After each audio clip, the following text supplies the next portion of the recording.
The headlines read something like this. Portland cop who leaked potentially explosive story to the media about a member of the city council fired and now will get his job back.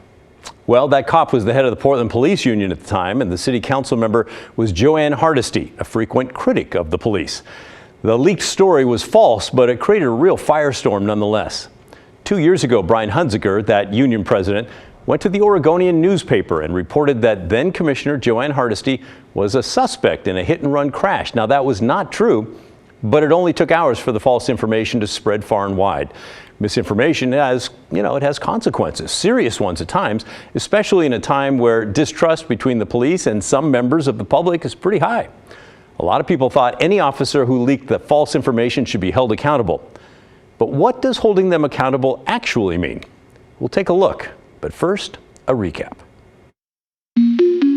So, how did we get here?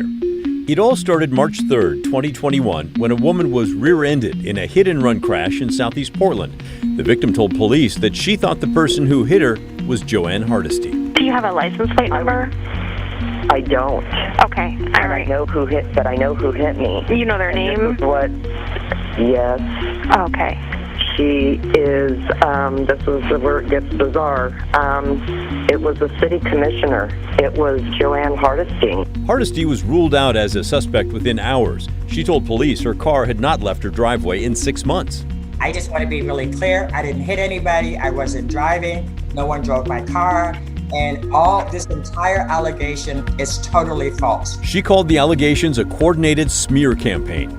When you have taken on police accountability issues as long as I have, you come to expect these kind of attacks.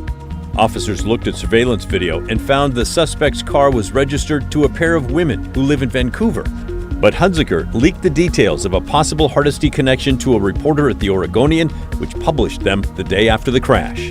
2 other officers also leaked the false information.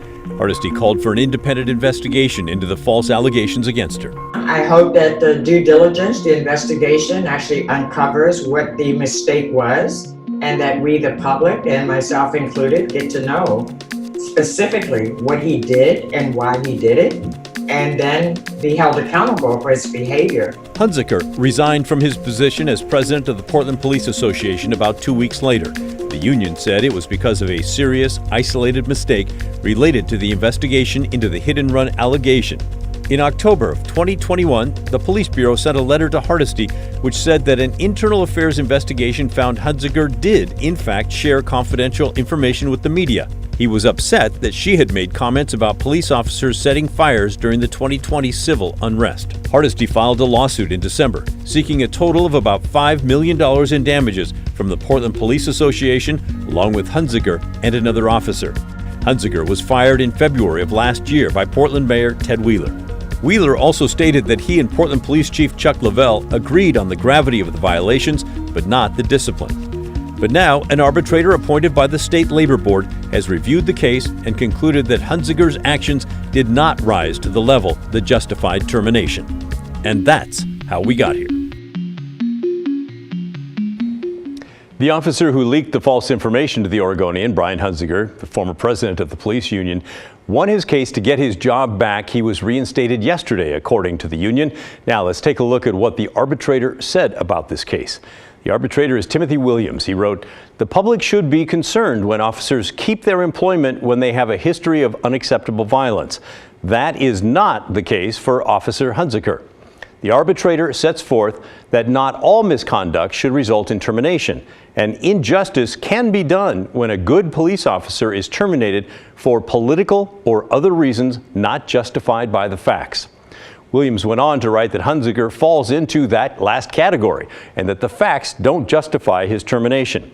He goes on to say that Hunzeker was just participating in political discourse and that he was not trying to retaliate against Hardesty, that he was trying to defend his police union from her comments.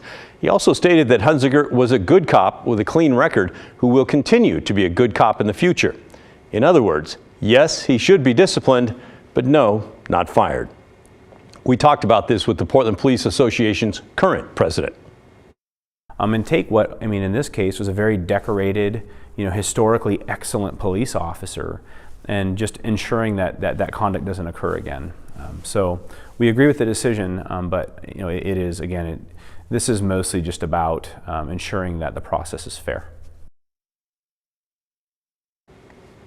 So instead of being fired, Williams said that a 1-week unpaid suspension was more warranted and that Hunzeker should be reinstated to the force and given back all his lost wages and benefits within 30 days.